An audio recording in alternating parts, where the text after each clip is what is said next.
गाड़ी निकल गई रखी। वैसे मुझे तो इंग्लिश गाड़ी थी ही, कुछ ज्यादा ही दो चार ऐसी होगी, बाकी सारी अच्छी जगह। सारी अच्छी साड़ी ना रेगुलेटिव भी पड़ी हुई। 10-15 साड़ी मैंने के हिसाब से नाम लिखा ना, नाम लिखी हूँ मैं। हाँ सब तो नाम। देखिए फटाफट बोलती हूँ मैं, नाम सबके। अब बच्चा अब घर चले बस, जाओ छुट गए। अब बस मिली और अपन घर गए। बस से भीड़ तो अभी भी मिलेगी है ज्यादा नहीं। अब तो नहीं मिलती आज तो कम भीड़ कुछ नहीं थी, खाली आई। अब यार इलेक्शन की इलेक्शन है ना, इसलिए वहाँ की वही है, लोग बात ज्यादा थे, कम जा रहे हैं भाई। जाके जहाँ लोग है ना उनको वोट देने की वजह से। अब शाम को कोई भीड़ आए तो बात है ना, शाम को सुबह तो कम थी।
So let's start from where we left yesterday.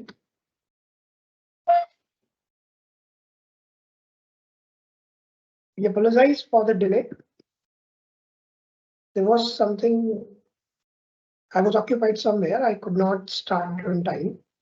Let's start the class now. We will end at 6 o'clock for sure.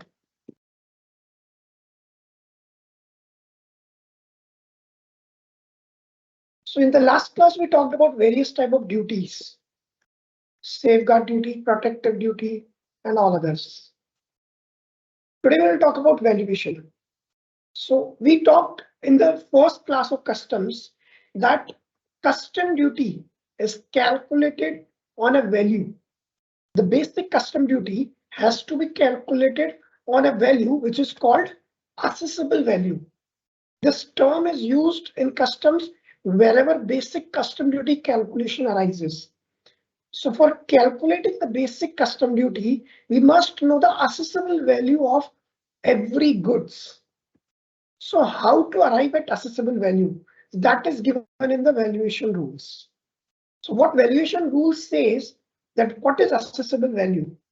The assessable value is transaction value plus add cost of transport, loading, unloading, handling, add cost of insurance, and then we will arrive at assessable value, which is also known as cost including insurance and freight. You can see here transaction value is cost, adding the cost of freight and then adding cost of insurance. So CIF value is also known as assessable value. And what is transaction value? FOB value. FOB means free on board. What is board? Board is the place where the import happens. So whatever goods are free on the board, that is free for delivery to the transport or maybe to the exporter, free from seller side. For example, I'm the seller and I'm sending the goods to USA. I will send the goods to Mundra port in Gujarat. So the cost which is up to Mundra port Gujarat, because after Gujarat I have no control, I have no risk. If the goods are lost in the ocean after Gujarat, I have no risk. That risk is belonging to the purchaser. So I have made the goods free on the board. So what is that value which I have charged from the buyer is free on board value, FOB. Now, sometimes I may charge CIF, cost including insurance and freight. So what is freight and insurance? The cost of transportation till the place of import. That is, if I'm from India, I'm sending goods to USA, the cost up to the Indian ports, the place of import, up to the USA port will be the cost including freight and insurance. That includes majorly two things, transport and insurance. So let us recapitulate everything. What is assessable value? Transaction value, that is free on board value, plus adjustments, if any. We will talk about adjustments later on, that what are the adjustments. Adding cost of transport, loading, unloading, handling related to delivery of goods till the place of import, including demurrage charges, light rate charges, barge charges. What are these charges? So these are again handling charges. If there are some heavy goods that has to be kept, that has to be placed from one place to other, this is known as barge charges. If something is very heavy to carry, light rate charges. So these are the charges for handling of goods at the place of import. For now, in some cases, if cost of transport loading unloading is not available, then it is assumed 20% of FOB. And in case of air, it cannot exceed 20% of FOB. It may exceed more than 20% in case of water transport, but in case of air transport, it should not exceed 20%. So this is basic about cost of transport that is to be added into the transaction value to arrive at accessible value. Next is cost of insurance till the place of import. Now, please understand cost of transport and cost of insurance, both to be added till the place of import, not after that. If you got the goods from Mundra port from Gujarat to your state or to your place, maybe in Ahmedabad, Vadodara, Rajasthan, any place, UP, MP, then the cost which is up to your city, up to your factory is not included here. Only till the place of import it is included here. And cost of including cost of insurance also till the place of import is included here. If cost of insurance is not available, it should be assumed as 1.125% of FOB. So this is the accessible value calculation for the purpose of calculating basic custom duty. I hope this is clear.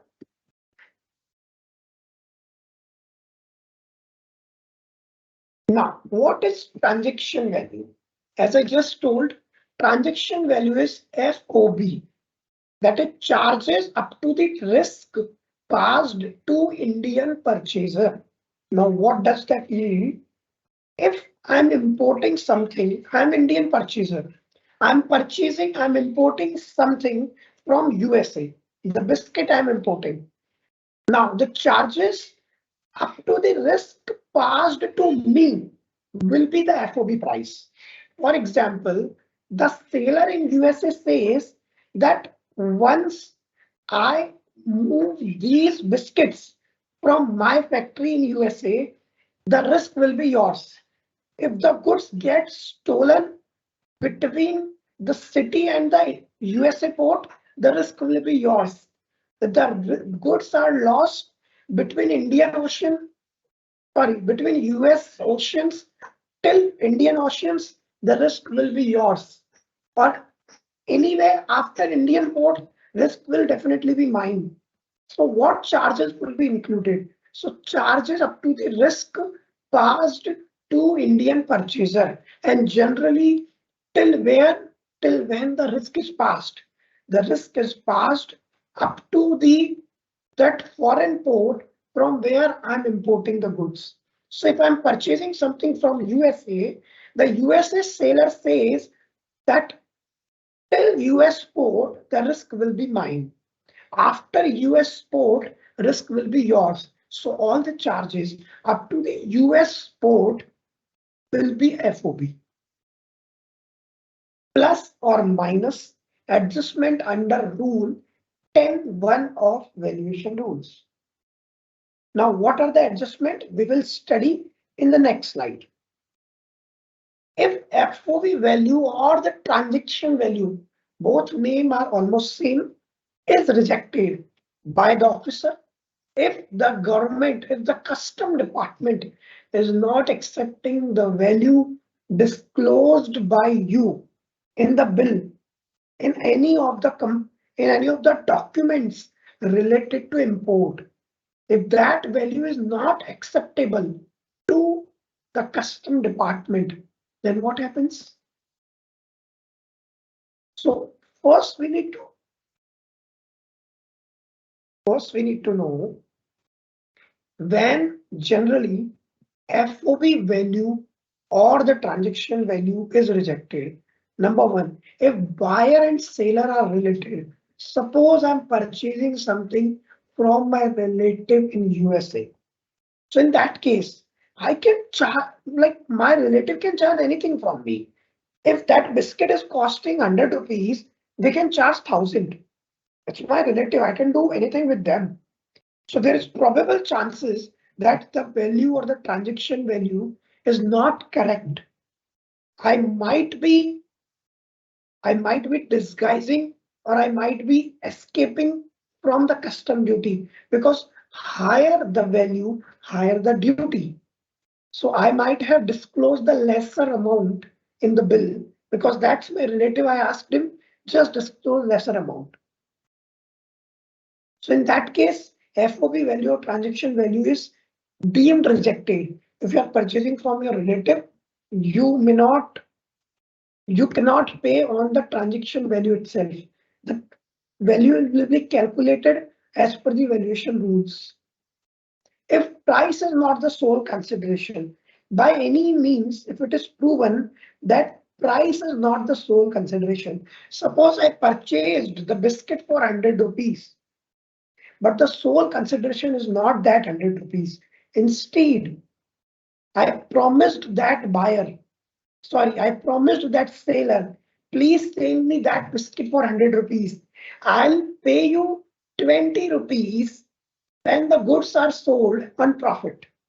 So I'm giving him share of profit in the sale of biscuit. That is also in future. Then in that case, tax cannot be levied on simply FOB value or transaction value. That 20 rupees will also need to be added to the transaction value to arrive at correct value for the purpose of customs. So when the price is not the sole consideration, there might be other consideration as well.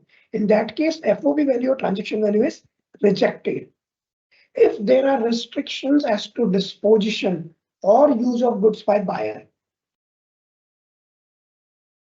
maybe there is a restriction that I cannot sell these biscuits to everyone. I have to sell this biscuit to this X or Y persons only. In that case also, the value gets rejected because there might be some other consideration involved through that third party. So to calculate that other consideration, the main transaction value shall get rejected. So these are the few cases. And yes, one more. If sale price is subject to some condition or consideration for which value cannot be determined. So what are the cases? If I say, if you sell 100 quantities, I'll give that biscuit for 100 rupees. If you sell 200 quantities, I will give this biscuit for 90 rupees. If you sell 500 quantities, I will give for 80 rupees. So price is subject to some condition or consideration for which value cannot be determined. Now at the time of import of biscuits, no one can determine what is the price of that biscuit, 100, 90 or 80, because no one knows how much will I be able to sell. So in that case also, the transaction value get rejected. When the goods will be sold, then only the transaction value will be finalized and accordingly tax will be calculated. So in these cases, first FOB value or the transaction value will be determined as per the valuation rule number 4 to 9. These rules shall be applied sequentially and then only the further calculations will be done. So FOB value was the only first thing which we talked.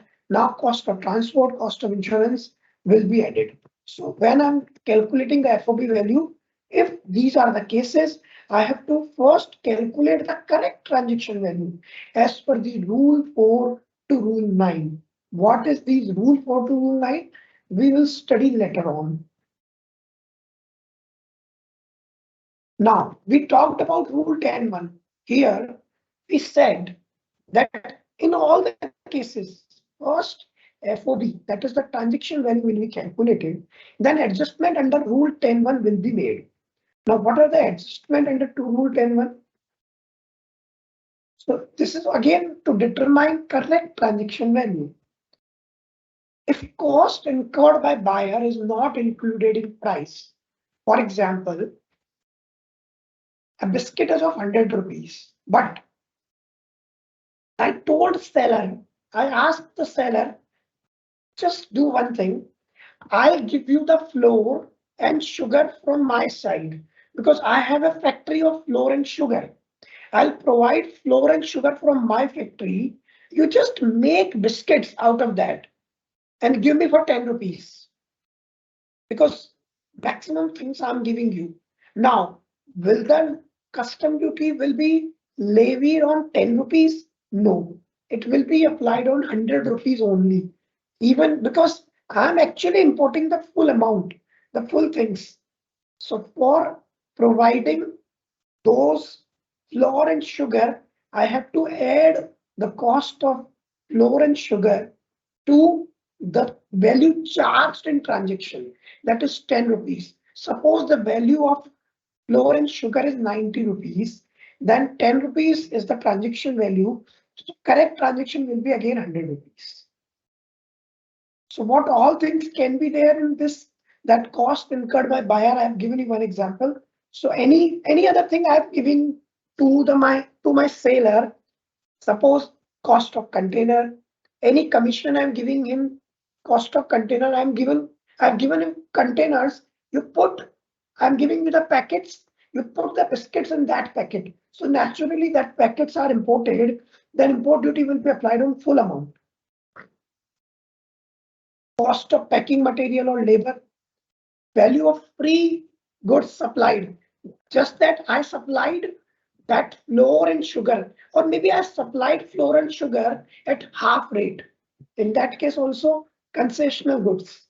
So whatever things I'm providing to the seller, that will be included in the cost incurred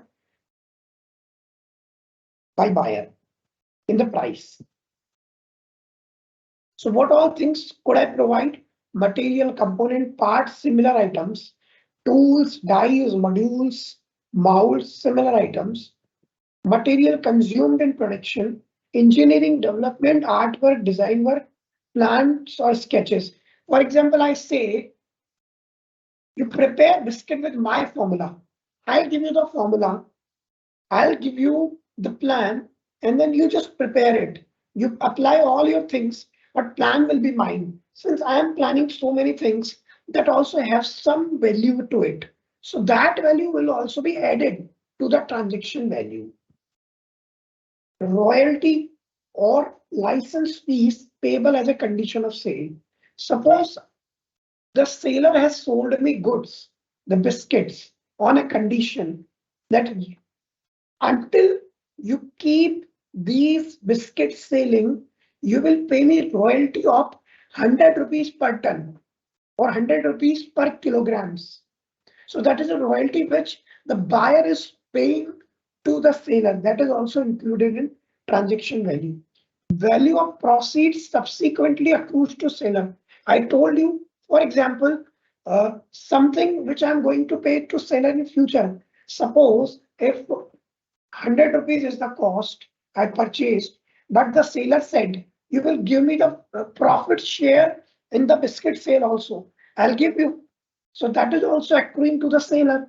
That will be included in the transaction value. Any other payments as a condition of sale, which I'm paying to seller. So what is the nutshell of all these? You cannot play with government. If you're charging less value for any reason whatsoever, just charge market value. You cannot simply charge less value and escape from paying less duty. You have to pay full duty. So what will happen? Let me recap everything.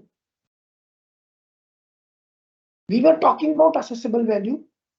First, we will calculate transaction value.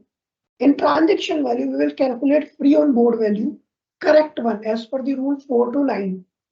We will make adjustment as per 10.1. After that, what we will do? We will convert this value into Indian currency because normally import are from other country. So that must be in dollar, dirham, dinar, or maybe any other currency. We have to convert them in Indian rupees because duty will be paid in Indian rupees only. So after transaction value, after adjustment 10.1, we will convert transaction value into Indian currency. So what rate should be applied? As per the rate of foreign exchange on the date of, on which date? Because every day foreign exchange rates are different. So on which date the rate has to be taken? The date of bill of entry or shipping bill or bill of export. The filing of these documents will be the date for which I have to take the rate for converting transaction value into Indian currency. These rates are also notified by Central Board of Indirect Taxes and Customs. Then, once I converted these transaction value, I found the correct transaction value in Indian rupees. Now I have to calculate custom duty at the rate specified in Customs Tariff Act. So suppose rate is 10%, the total correct value is 100 rupees. I have to self-assess my duty. So how much my duty is? 10% is 10 rupees. I have to pay this. What I have to need to do this, the procedure is I have to first submit bill of entry, shipping bill or bill of export as applicable. Bill of entry is applicable for air travel. Shipping bill is applicable for water travel, and bill of export is applicable in case of export. It's just to be submitted online submission, except specifically permitted specifically. You have to self-assess your duty payable as per the rate specified in Customs Tariff Act. Proper officer can examine for this self-assessment. They can call for any documents to check this, whether you calculated this custom duty correctly or not. Proper officer may reassess and also take actions as per the other sections. He just not that check it, he can reassess.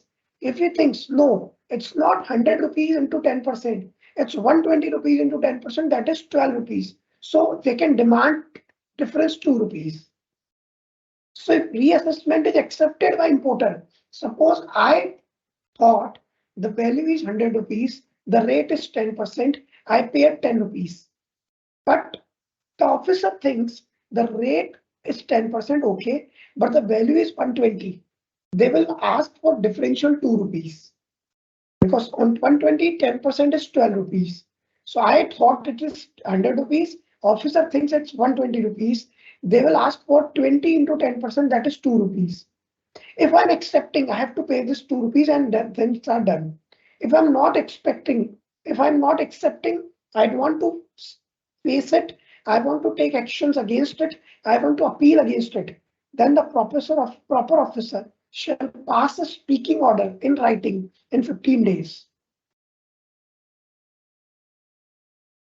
And then I can appeal it, I can pass, I can pay it, whatever I want to do.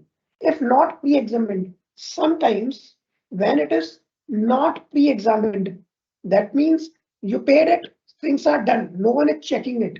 Then post import audit may also be done at importer premise or at officer's office, and demand of tax, interest and penalty can be made. There's a provision of provisional assessment. If importer or exporter is unable to determine himself, he thinks I can't calculate these things. I have no idea what rate will be applicable, what price would be applicable. Then they can ask the proper officer to do that hard work for them, to determine the value and rate and the duty payable for them. Proper officer may ask him to pay provisionally. Sometimes proper officer is busy. He says, just pay it provisionally. I'll check it later on. And then submit scrutiny for differential amount. Then the proper officer will check it whenever he gets time and he can ask for the differential amount. When the final assessment is done, then duty paid is differentially done. That means if you have paid your own self-assessment and then in the provisional basis, then when the final assessment will be done, then duty has to be paid for the difference amount, if any, applicable. Only in deserving cases, this process can be applied. It's not that everyone will go to the officer will say, sir, just check it for me, sir, just do it for me, sir, just calculate duty for me. No, they won't. It's just an exceptional case. It's not a routine procedure. So in nutshell, if you just have thought of both the provisions, self-assessment and provisional assessment. In the case of provisional assessment, final assessment will be done and duty will be paid for the differential amount. In case of self-assessment, reassessment or audit will be done. So this is the case. This is the things about the valuation.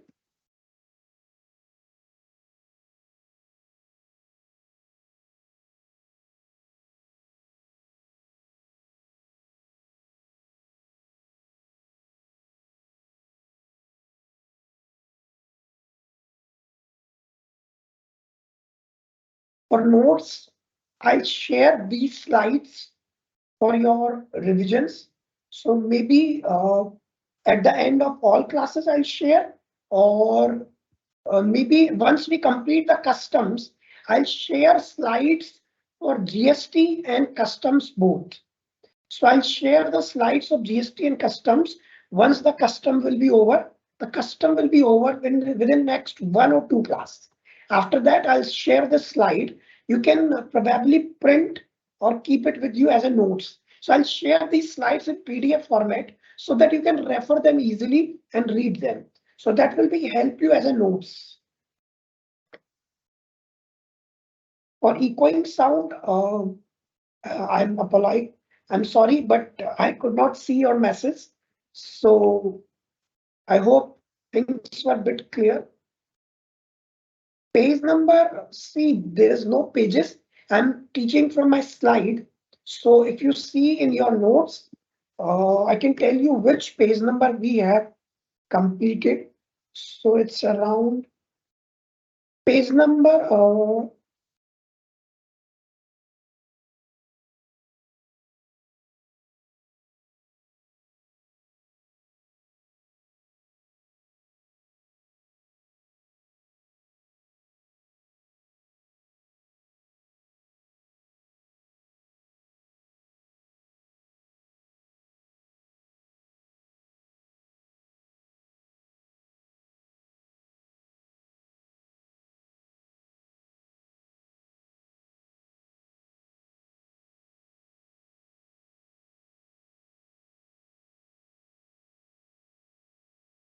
so we have completed 50% of our course.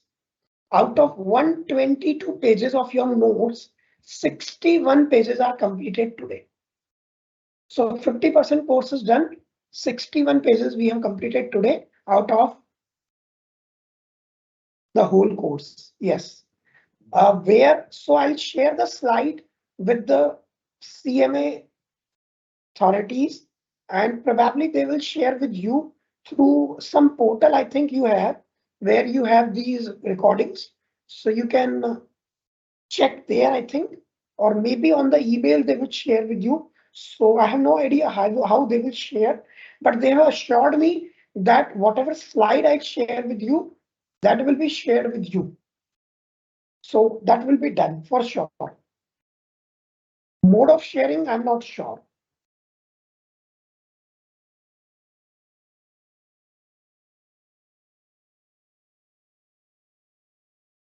Any other query if anyone have?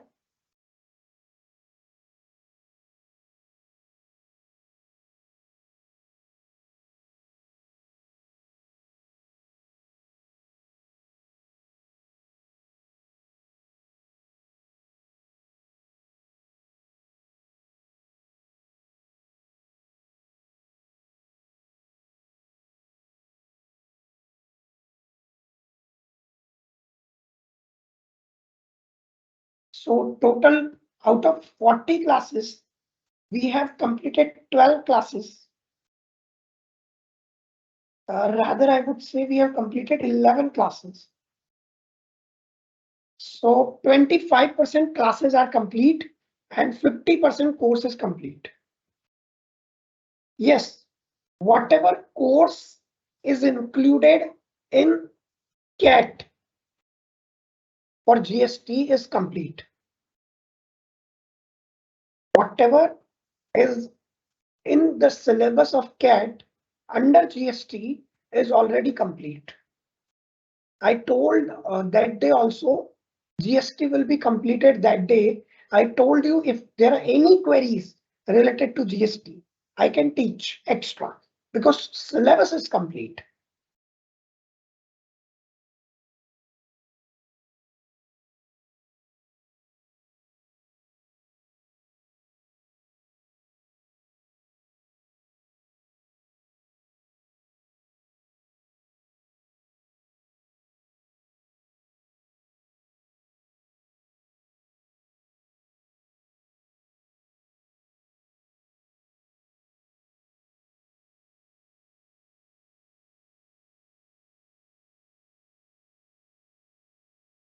If there are any more queries, please let me know.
Someone is asking, can you make a group for students on Telegram where we can discuss and practice MCQ?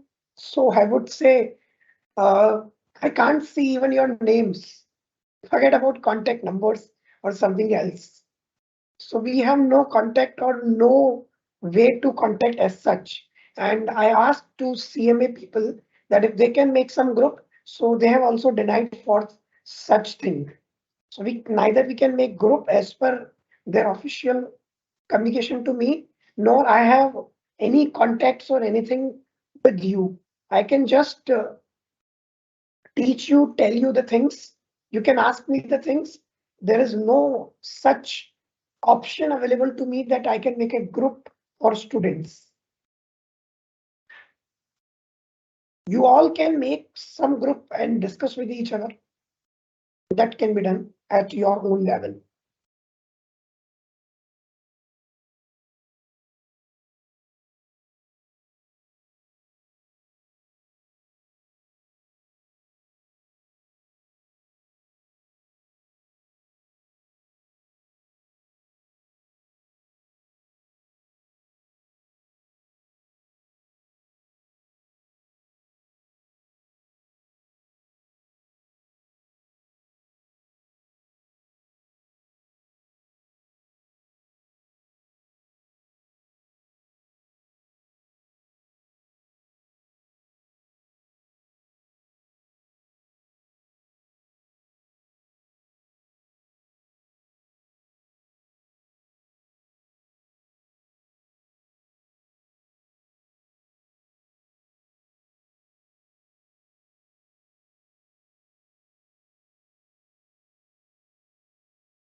Okay. I think there are no more questions. So we are ending the class. Thank you so much.